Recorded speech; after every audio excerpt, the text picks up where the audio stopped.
name is London J, and my daddy is Jay Morrison, and today we're going to be teaching you your true African history. Today we're going to be reading from Lessons from History, A Celebration in Blackness, Elementary Edition, by Juwanza Kanjufu. Young minds can! Peace, King and Queens. Today I'll be reading from Chapter 3. Chapter 3. The Search for Liberation. African churches began celebrating watch meeting services December 31st, 1862. The ritual of bringing in the ritual.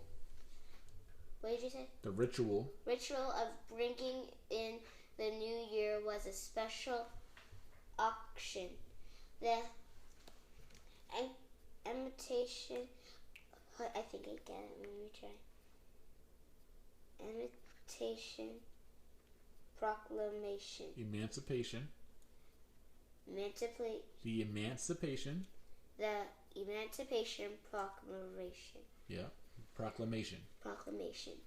Which became a law January 1st, 1863, allowed Africans in the South to fight with the North. It did not end slavery.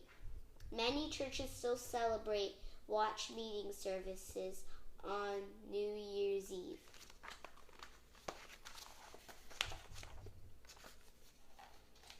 Gotcha.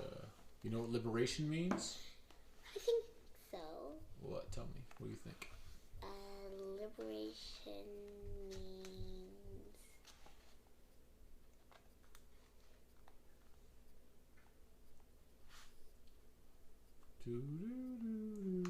Okay. Guess. What do you think? The search for liberation. What do you think they're searching for? What do you think the Africans want? I think liberation means they're searching for freedom. That's what it means. Freedom. Liberty means freedom. Smart girl. The slaves were free to do what? To go where? How? Martin Delany explored the return to Africa. Frederick Douglass said, "If there is no struggle, there is no progress." Booker T. Washington said, "No race can grow until it learns that there is as much dignity in tilling a field as in writing a poem."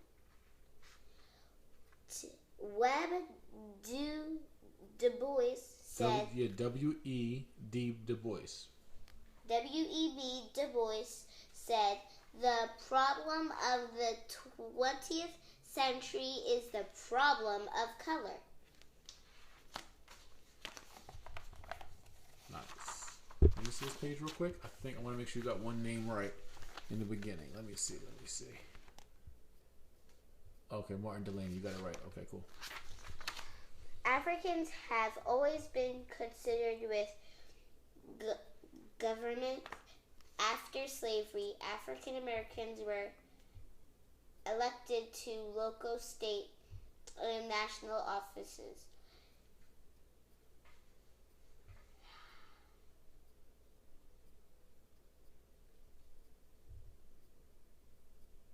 Say it. Hiram Revels and... Let me see.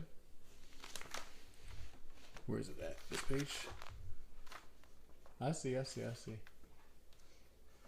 Yeah, Hiram Revels. And Blanche Bruce were senators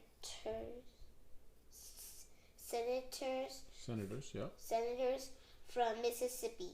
Today, there are over 20 African American congressmen.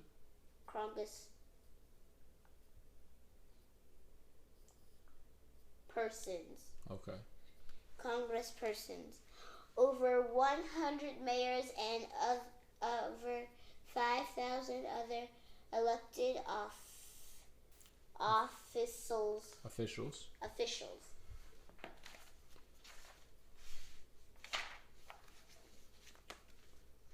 Thank you. Let's finish strong. You got it. Okay. The South was not used. Book down. The South was not used to Africans having power. The South was angry at the North for giving them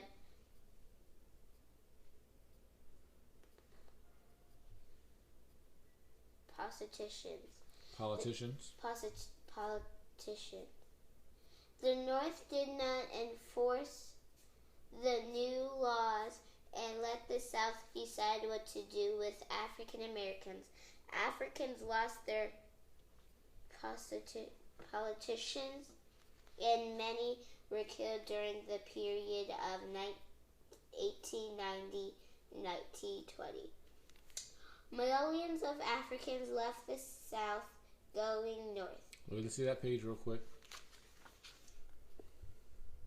Right. So you understand what happened? The North and the South, right, got in a big fight over the Africans, and the North won. So in the South, the Africans gained power after slavery, right? Right. But the South whites didn't like the fact that their Africans they used to own now had power and could vote and be politicians. So the North left the South and said, you know what? We don't care. Whatever happens, happens. And then the South started killing all the Africans with the Ku Klux Klan and other groups, which we'll read about. Millions of Africans left the South going north. Most went by train. Africans followed the direction of the railroad tracks. Those living in the Carolinas and Georgia went to New York, Philadelphia, Baltimore, and Washington. Those living in Mississippi, Alabama, and Tennessee arrived in Chicago, Detroit, Cleveland, and St. Louis. Those living in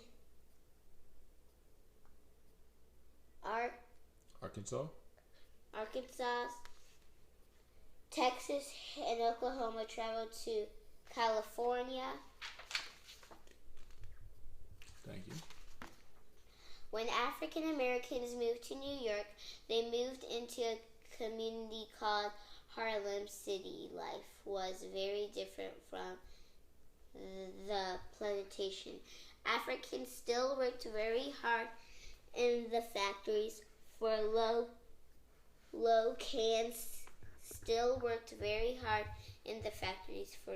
wages, and many could not find work, but they endured by oppressing their many talents.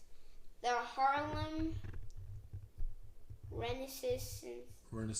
Good job. Renaissance showed the world some of the best talent in music, singing, dancing, writing, and art. Nice. Marcus Garvey was one of the greatest African leaders. Booker T. Washington invited Book down. Booker T. Washington invited him to America from Jamaica. Marcus Garvey organized over 1 million African Americans to believe black is beautiful in Africa for the Africans. His group, called the Universal Negro Improvement Association, UNIA, owned stores, ships, and newspapers. All right, I want you to read that page again, right? Okay. Not because you messed up. Look at me. Marcus Garvey, right, who you're reading about, Yes. was the greatest black leader that we've had on American soil. He's the one that showed us we can own our own businesses, our own newspapers, our own boats, and that black is beautiful. We can be proud to be African. Okay. All right? I want you to remember him. Marcus Garvey Garvey was one of the greatest African leaders. Booker T. Washington invited him to America from Jamaica. Marcus Garvey organized over 1 million African Americans to believe black is beautiful in Africa for the Africans. His group, called the Universal Negro Improvement Association, owned stores, ships, and newspapers. Nice. All right, focus up. Got a couple more pages. And the UNIA stands for Universal Negro Improvement Association. Let's see a picture of Marcus Garvey. Let's see. This is Marcus Garvey. Yeah, the greatest. Turn it so we can see it a little better. Yep, there we go. Thank you.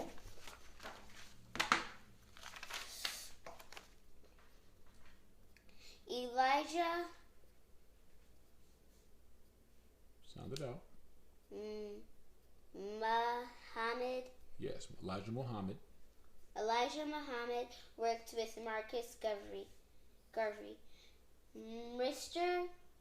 Muhammad founded the Nation of Islam.